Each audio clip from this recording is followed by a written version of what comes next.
이번 시간에는 마음이 안정이 돼야 120살 이상 건강하게 산다는 점으로 말씀을 전합니다. 마음이 안정이 됐다는 것은 온 마음이 하나님 나라 성전이 되었다는 얘기입니다. 초자연때 하나님이 점령했다는 얘기입니다. 하나님은 우리 마음 안에 임재하에 계십니다. 자신의 주인이 마음 안에 계신 것입니다. 여러분의 주인은 하나님이십니다. 그래서 사람은 내면 세계가 건강해야 되고, 우리는 실체보다 상승을 더 숭배하는 사회에 살고 있어. 많은 사람들이 내적인 것보다 외적인 것을 더 이끌립니다. 그러나 우리는 외적인 것을 너무 좋아하면 안 됩니다. 그러면 뿌리 깊은 나무가 될 수 없습니다. 외적인 것은 재미를 주지만 내적인 것은 깊이를 줍니다. 변화를 줍니다. 세상은 깊이보다 재미를 중시하지만 하나님은 재미보다 깊이를 중시합니다. 세상은 겉이 큰 것을 좋아하지만 하나님은 속이 큰 것을 좋아하십니다. 사실 우리의 외적인 삶을 준비하는 것은 내적인 삶입니다. 그러므로 내면이 건강해야 됩니다. 삶에서 중요한 것은 우리에게 어떤 일이 일어나고 있는가 하는 것이 아니라 우리 안에 어떤 일이 일어나고 있는가 하는 것입니다. 내면이 안정됨에 따라서 밖에도 안정이 된다는 얘기예요. 그것이 바로 우리에게 고독과 침묵의 시간이 필요한 이유입니다. 고독과 침묵의 시간은 우리의 내면 세계를 건강하게 만듭니다. 고독과 침묵의 시간에 자신을 볼 수가 있으니까 고독과 침묵은 잘 활용하면 우리가 큰 유익이 됩니다. 그러므로 고독과 침묵을 잘 훈련해야 됩니다. 그러나 이 훈련은 어렵습니다. 왜냐하면 우리 사회는 고독이나 침묵과는 전혀 반대되는 방향으로 가기 때문입니다. 요즘 인기 있는 음악을 보세요. 고독과 침묵에서는 거의 들을 수 없습니다. 사람들이 고독과 침묵을 유익을 너무 모르고 있고 그것들을 싫어합니다. 침묵이 들려주는 소리를 듣기 싫어하고 시끌벅적한 곳에 가야 만족감을 느끼는 분들이 있어요. 왜 심령이 내면이 지금 여러 가지 문제가 일어나기 때문에 그것들이 잡념을 주니까 집중하지 못하고 시끌벅적해서 거기 집중해가지고 은혜를 받는 거예요. 그래서 우리가 보다 깊은 삶을 살려면 고독과 침묵의 세계로 들어갈 수가 있어야 됩니다. 왜 우리에게 고독과 침묵이 필요합니까? 지금 세상은 우리 영혼에 도움이 되지 않는 여러 가지 자극적이고 감성적인 소리로 우리를 유혹해서 혼란하게 만들기 때문이다. 그러므로 우리는 그런 소리들을 물리치고 고독과 침묵 속에서 실제와 진실이 더욱 접근해야 됩니다. 실체와 진실이라는 걸 내 안에 하나님께 집중하라는 얘기예요. 그래서 우리 자신을 더 생각하도록 만들고 하나님께서 우리에게 더 말씀하시도록 만들어야 돼요. 그래야 여러분 사는 길이에요. 그래야 하나님이 주시는 복을 거둬들이며 삽니다. 바로 거기에서 환경을 이길 힘과 자신을 이기는 힘이 생기게 됩니다. 성경 복음서에 보면 놀라운 사실을 발견하고 그것은 예수님이 홀로 시간을 아주 많이 가졌다는 겁니다. 예수님 때는 지금처럼 그렇게 난잡한 때는 아니었습니다. 그래도 예수님은 군중들로 떨어져 혼자 있는 시간을 많이 가졌습니다. 그러나 오늘 어떤 영적 지도자들은 텔레비전에 나오기를 좋아하고 무대를 체질이고 대중성을 좋아합니다. 사람들의 시선을 끌려고 나는 다르다는 걸 증명하려고 하다가 결국 나는 틀리다는 걸 증명할 분들이 얼마나 많습니까? 진짜 진리에는 99% 평범한 것에 숨어 있습니다. 특이한 것에는 대중성이 많아도 건강성은 없습니다.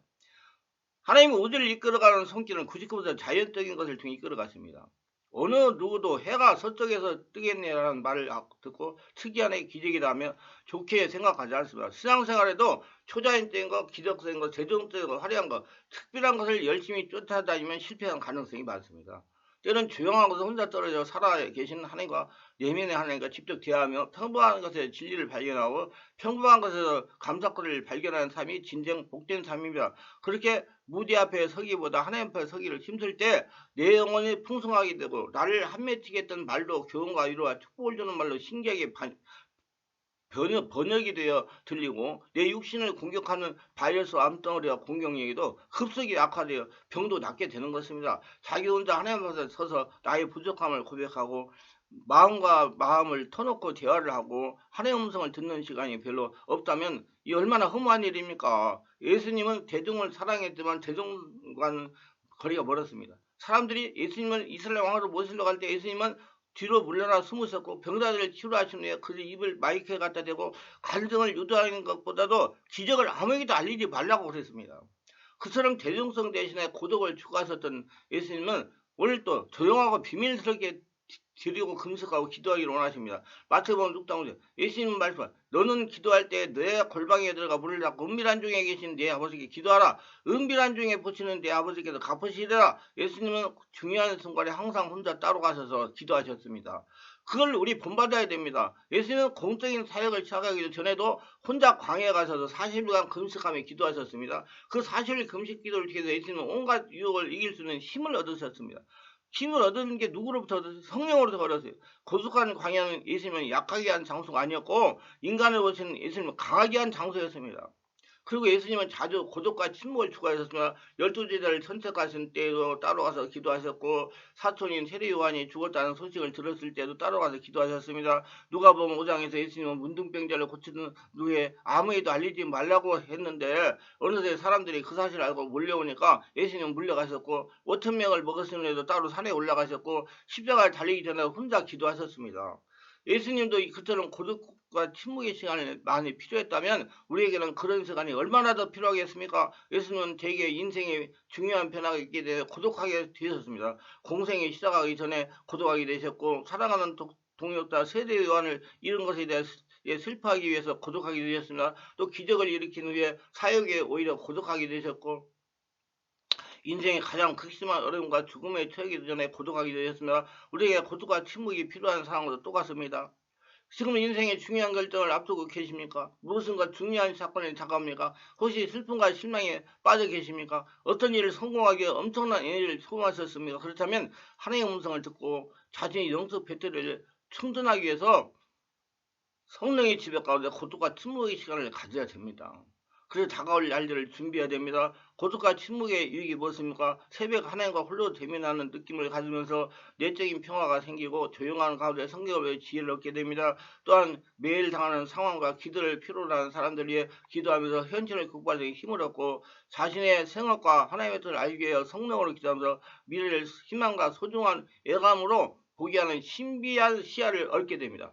언제세요?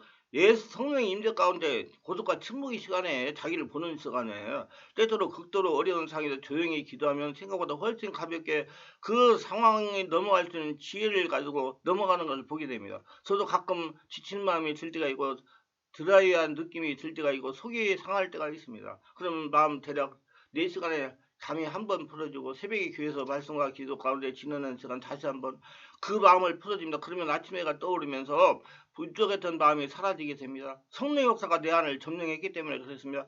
그처럼 새벽 시간에 얼마나 중요한지 모릅니다. 어떤 분들은 밤 시간에 그런 역사를 경험할 수도 있습니다.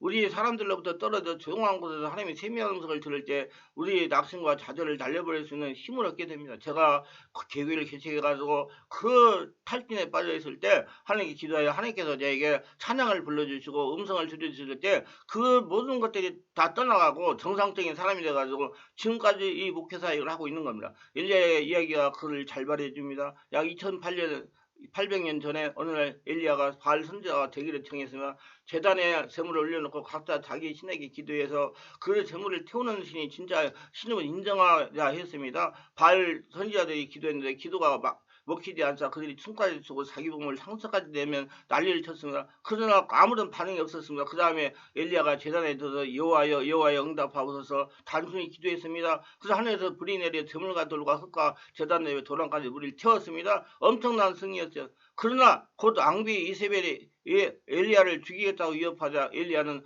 두려운 낙심에 사로잡혀 도망쳐가지고 호렙산 굴에 숨어 있었습니다.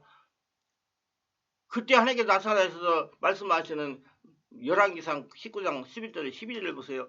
여호와께서 가라사대 너는 나가서 여호와 앞에 산에 섰으라 하시니 여호와께서 지나가시는데 여호와 앞에 크고 강한 바람이 산을 가르고 바위를 부수나 바람 가운데 여기 계시지 아니하며 바람 후에 지진이 있으나 지진 가운데도 여호와께서 계시지 아니하며 또 지진 후에 불이 있으나 불 가운데 여호와 계시지 아니하더니 불 후에 세미한 소리가 있는지라. 이 말씀을 보면 하나님의 크고 강한 바람 속에도 계시지 않았고 지진 가운데 계시지 않았고 불 가운데 계시지 않았습니다. 그것들이 다 지나고 나면서 온전히 안정한 심령이 되고 나서 세미한 소리를 들렸습니다. 내면이 안정이 됐을 때 그 세미한 소리가 낙심한 엘리야를 일으켰습니다. 진실한 성도는 그 세미한 음성을 통해 자신의 영혼이 채워지는 것을 경험할 것입니다. 오늘날 신앙생활의 가장 큰 위기는 이 세미한 음성을 못 듣는 것이 위기입니다. 하나님의 우주를 운영하시는 손길은 되게 조용하게 진행이 됩니다. 지금 우주는 하나님의 손길을 움직이고 있습니다. 우주의 일부분 태양계도 하나님의 손길을 움직이고 있습니다. 하나님의 손길은 되게 조용하게 움직입니다. 영적인 상태이기 때문에 그래요. 부교감 신경이 강화될 때 안정한 심령이 됐을 때 그처럼 하나님의 음성도 세미한 음성으로 다가올 때가 많습니다. 그래서 안정한 심령이 되려고 많이 노력하세요. 그 남자는 심리가 되려니까 내면을 성령 요소로 장악을 해야 됩니다. 고독과 침묵의 시간을 많이 가져야 돼요. 근데 만약에 혼자 있는 시간이 없으면 그런 소리를 어디서 듣겠습니까? 하나님은 조용히 성경으로 말씀하시길 즐겨합니다. 왜냐하면 그 세미한 음성이 진정으로 우리 영혼을 살찌우는 음성이 되기 때문에 우리는 지금도 수많은 소음 중에 있습니다. 우리의 감정은 끊임없이 보는 것과 듣는 것에 의해 압도되고 있으나 그렇기 때문에 우리의 영이 새로워지고 신실하게 될 조용한 장소가 우리에게는 더욱 질실하게 필요합니다. 그래야 우리가 매일 당하는 스트레스를 극복할 수 있는 힘을 얻게 되고 마음을 관리하고 정화시켜서 인간관계가 꼬이지 않게 하고 하나님의 선한 통제 아래서 놓여서 미래를 잘 준비하게 될 것입니다.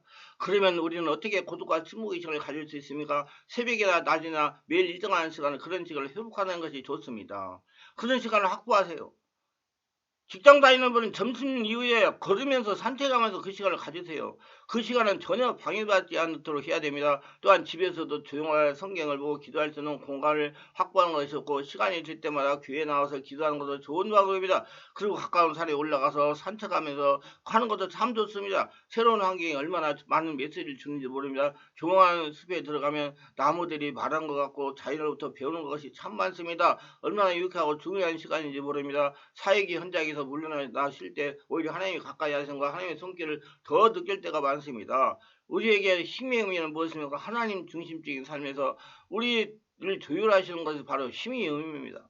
그래서 주일이 중요하고 예배가 중요하고 성령 안에서 온몸 기도가 중요하고 쉴 때는 쉬는 삶이 중요합니다. 여가 생활에 돈을 쓰는 것을 낭비라고 생각하지 마세요. 여가가 없어서 건강을 망치면 5배, 10배의 돈이 더 들어가게 됩니다. 왜 여가가 생활을 해야 됩니까? 하나님 중심적인 삶을 회복하기 위해서입니다.